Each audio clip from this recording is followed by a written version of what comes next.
आप सभी दोस्तों का मॉडर्न नॉलेज चैनल में हार्दिक स्वागत एवं अभिनंदन। आज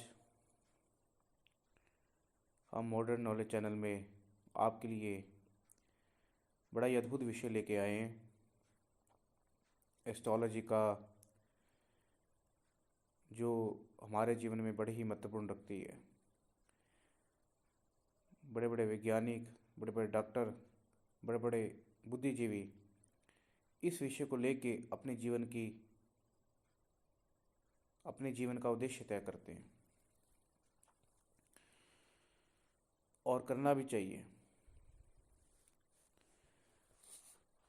उस विषय को देखते हुए आज आपके लिए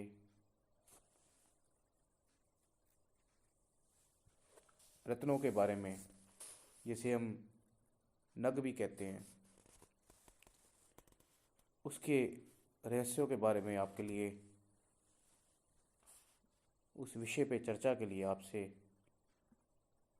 आए हैं कि रत्न क्या है, इसकी उत्पत्ति कहाँ हुई। हम रत्न तो पहन लेते हैं, मगर इसकी उत्पत्ति कहाँ से हुई, इन नगों की उत्पत्ति कहाँ से हुई, इसके बारे में हम जानकारी नहीं रखते कि इसको किस किस प्रारूप से पैदा किया गया। रत्न शब्द का सबसे पहले आप अर्थ जान लें।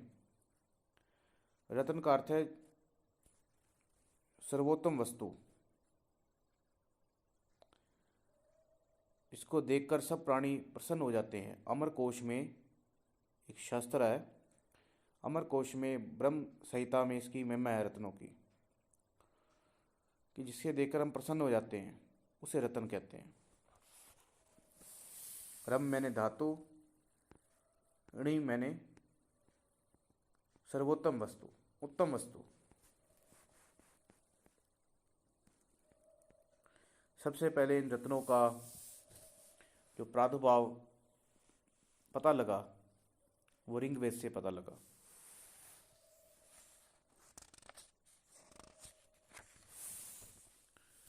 रत्नों की उत्पत्ति जो हुई थी, जो ब्रह्म संहिता में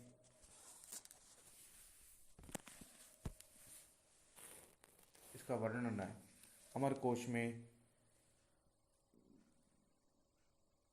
वाराही मिहिर में इन रत्नों की उत्पत्ति का वर्णन है। हम रत्न तो पहन लेते हैं, मगर इसकी उत्पत्ति कहाँ से हुई। जो रत्न है उसकी उत्पत्ति एक बार राजा बलि यज्ञ कर रहे थे, तो भगवान इंद्र ने देखा कि ये यज्ञ कर रहे हैं तो ये तो सिद्ध हो गए हैं। असुरों में सिर्फ एक राजा बलि थे और प्रहलाद थे जो सिद्ध हो गए थे।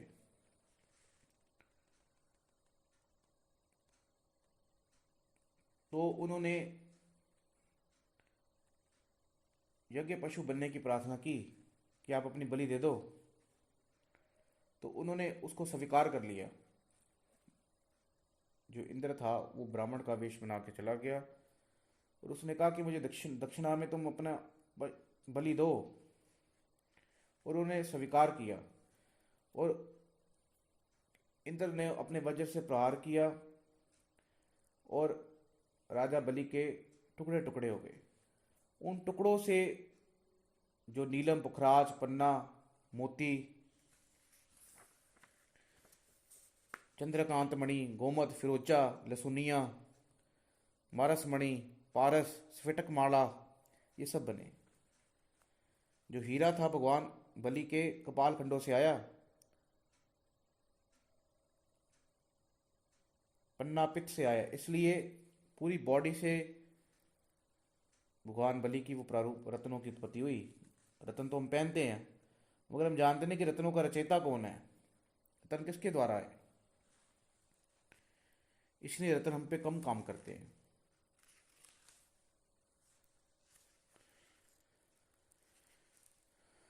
आप जान के हैरान होंगे, जो आजकल बाजारों में रत्न मिलते हैं वो आधे से ज़्यादा डुप्लीकेट होते हैं। किसी को पता ही नहीं कितने रत्ती का पहनना है, क्या करना है। वो रत्नों के नाम पे ठगते जा रहे हैं।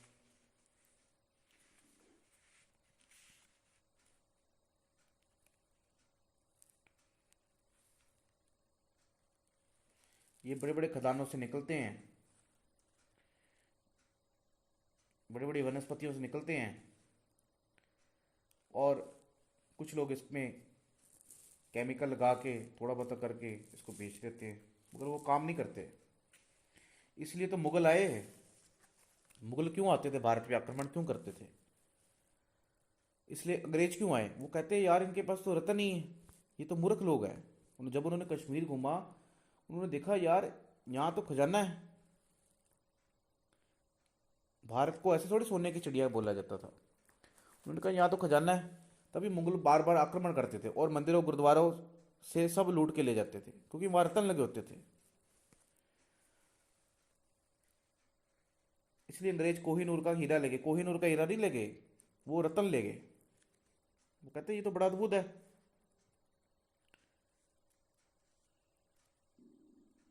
कहने का भाव, समझाने का भाव आपको ये है कि जो रत्न है वो हमें पता होना चाहिए कि रत्नों का प्रयोग कैसे करना है, किस प्रकार करना है। किसी ने बताया नीलम पहन लो, ऐसे नीलम नहीं काम करेगा। कितने रत्ती का चाहिए आपको, और किस देवता का आवाहन करना है, किसका ध्यान करना है, फिर वो पहनना है। ये ब्राह्मणों को, विद्वानों को, ऋषियों को पता है इसके बारे में।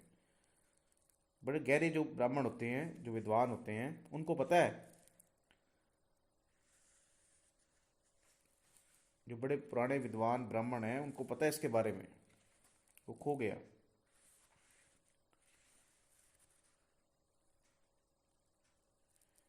बड़े बड़े मुगल बादशाह आए, उन्होंने कहा लूट लो।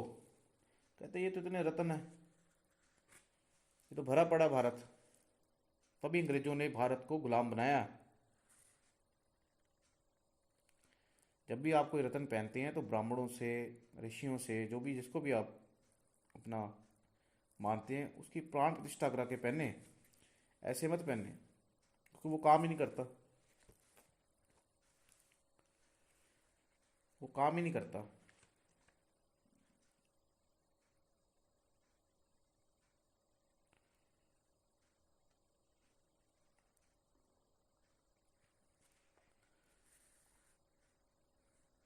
नीलम कैसे पहनना है, कितने रत्ती का पहनना है, क्या पहनना है, किस लगन में पहनना है, वो विशेष ब्राह्मणों से, विद्वान ब्राह्मण से, जो पहाड़ के ब्राह्मण होते हैं, हरिद्वार के, हिमाचल के, कश्मीर के, उनको इसके बारे में जानकारी है।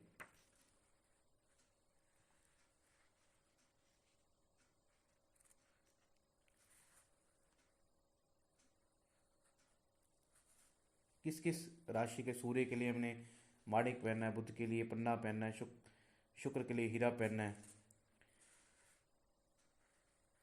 तो वो ब्राह्मणों को उस प्रारूप के बारे में पता है। कहने का भाव यही है कि हम जो रत्न पहनते हैं हमें उसके बारे में ज्ञान होना चाहिए कि इसकी उत्पत्ति राजा बलि से हुई। मगर कुछ विद्वान ये भी मानते हैं कि मेशी ददीची की हड्डियों से भी इसकी उत्पत्ति हुई। उन्होंने विश्वकर्मा भगवान के कहने पे अपनी हड्डियों को वज्र बना दिया, और उससे उस शरीर को त्याग दिया। और उससे कहते कि भगवान ददीची की हड्डियों से भी इसकी कुछ रत्नों की उत्पत्ति हुई।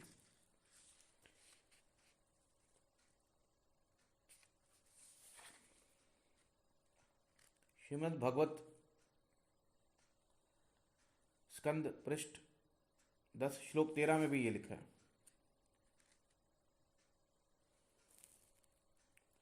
इसलिए जब भी आप रत्न पहने तो विद्वान ब्राह्मणों से, योग्य ब्राह्मणों से प्राण प्रतिष्ठा करा के पहने, ऐसे ना पहने। कौन सी कुंडली का आपका स्वामी है ऐसे पहने। ऐसे नहीं किसी ने कह दिया ये पहन लो जी तो आपने वही पहन लिया, वो नुकसान भी करता है। उसकी प्राण प्रतिष्ठा, उसका विधान ब्राह्मणों को पता होता है। विद्वान ब्राह्मण है, भारत के ब्राह्मण विद्वान है सिर्फ इस जगत में।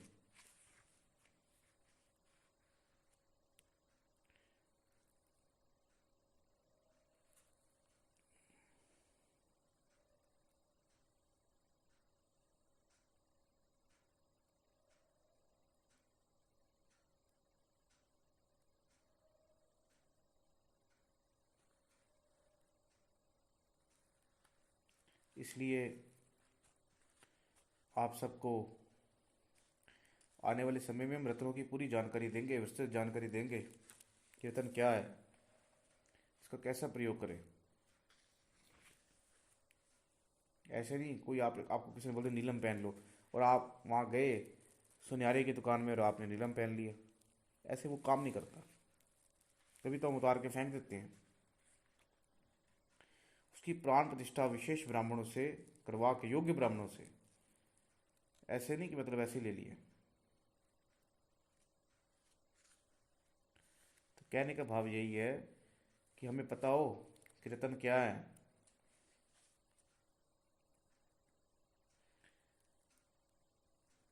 आजकल रत्न इतने महंगे हो कि हर आम व्यक्ति तो खरीद ही नहीं सकता इसको।